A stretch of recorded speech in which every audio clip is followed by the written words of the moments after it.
আপনি কি কখনো এমন একজন মানুষকে দেখেছেন যিনি কথা বলেন না, তবুও লাখো মানুষের জীবন বদলে দিয়েছেন? একজন মানুষ যিনি সারা জীবন নীরব থেকেও রোগ সারিয়েছেন, মানুষকে শান্তি দিয়েছেন, আর মৃত্যুর দুয়ার থেকেও ফিরিয়ে এনেছেন কাউকে। কিন্তু ভাবুন তো, যিনি একটিও শব্দ বলেন না, তিনি কিভাবে মানুষের হৃদয়ে কথা বলেন? লোকেরা বলে তার চোখে ছিল এক অদৃশ্য আলো, যা ছুঁয়ে গেলে শরীর শিহরিত হয়ে উঠত, মন কেঁপে উঠত অজানা অনুভূতিতে।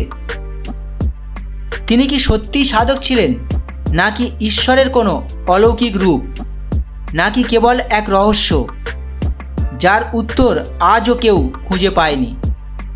আজ আমরা খুলতে যাচ্ছি সেই রহস্যের দরজা, যে মানুষটি সারা জীবন নীরব থেকেও অমর হয়ে গেছেন।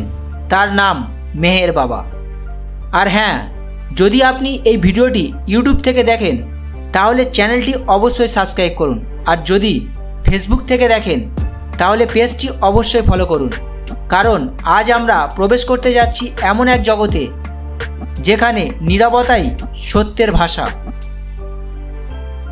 1894 সাল পুনের কাছে এক সাধারণ পরিবারে জন্ম নেন মেরওয়ান শেরিয়ার ইরানি। ছোটবেলায় হাসি খুশি, দুষ্টু, জীবনপ্রেমী এক ছেলে, যার ভবিষ্যতে এত বড় রহস্য লুকিয়ে আছে কেউ কল্পনাও করতে পারেনি। একদিন স্কুল থেকে ফেরার পথে এক বৃদ্ধ ফকির তার কপালে হাত রাখেন, আর সেই মুহূর্তেই মেরওয়ান যেন থেমে গেলেন। চোখে এক অদ্ভুত আলো, মুখে নীরবতা। লোকেরা বলে সেই মুহূর্তে তার ভিতরে জেগে ওঠে অলৌকিক শক্তি। সেই দিন থেকেই তার মধ্যে এক অজানা পরিবর্তন শুরু হয়। 1925 সাল মেরওয়ান এখন পরিচিত মেহের বাবা নামে। হঠাৎ একদিন তিনি ঘোষণা করলেন, আজ থেকে আমি চিরনীরব থাকব। সবাই অবাক। কেউ ভাবল হয়তো কয়েকদিনের মানসিক অনুশীলন, কিন্তু না।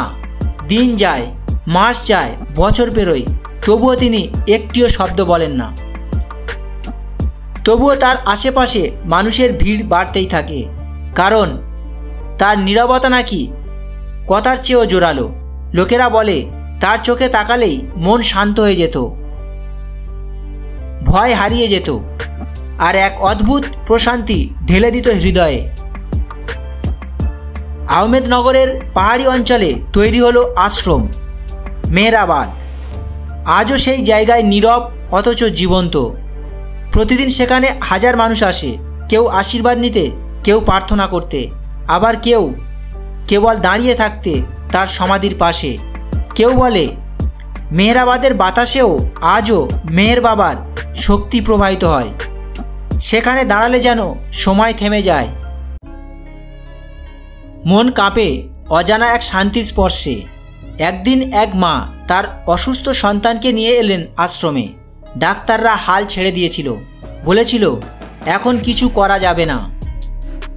মেহের বাবা কিছু বললেন না, শুধু শিশুটির মাথায় হাত রাখলেন। 3 দিন পর শিশুটি চোখ খুলে উঠে বসল। চিকিৎসকরা হতবাক। তারা বললেন এ এক চিকিৎসা বিজ্ঞানের বাইরের ঘটনা। এমন শত শত গল্প আজও ঘুরে বেড়ায়। কেউ চোখের দৃষ্টি ফিরে পেয়েছে, কেউ আবার বছরের পর বছর ধরে যে ব্যথা নিয়ে বেঁচেছিল সেই ব্যথা হঠাৎ করেই মিলিয়ে গেছে। লোকেরা বিশ্বাস করে এইসব সাইলেন্ট বাবার অলৌকিক ক্ষমতার প্রকাশ। মেহের বাবা নাম ধীরে ধীরে ছড়িয়ে পড়ে ভারত ছাড়িয়ে বিদেশেও। আমেরিকা, ইংল্যান্ড, অস্ট্রেলিয়া, বিশ্বের নামকরা শিল্পী, দার্শনিক, এমনকি বিজ্ঞানীরাও তার নীরব উপস্থিতি দেখতে আসতেন। তারা সবাই একমত ছিলেন তিনি কথা বলেন না, কিন্তু তার নীরবতায় এক ভাষা। মেহের বাবা শেখাতেন love is the only religion, অর্থাৎ ভালোবাসাই প্রকৃত ধর্ম, আর সেটি প্রকাশের জন্য শব্দের দরকার হয় না। 31শে জানুয়ারি 1969 মেহের বাবা পৃথিবী ছেড়ে যান। শেষ মুহূর্তেও নীরব ছিলেন। তার মুখে ছিল এক রহস্যময় হাসি, যেন তিনি জানতেন এই নীরবতাই তাকে চিরজীবিত করে রাখবে। আজও মেহের বাবাদের সমাধিস্থলে দর্শনার্থীরা দাঁড়িয়ে কাঁদে, হাসে, প্রার্থনা করে। কেউ বলেন তারা বাবার উপস্থিতি অনুভব করেন। একজন মানুষ কথা না বলেও কিভাবে লক্ষ লক্ষ মানুষের আত্মাকে নাড়িয়ে দিতে পারেন? এটা কি অলৌকিক শক্তি, নাকি মানুষের চেতনার এক অদেখা দিক?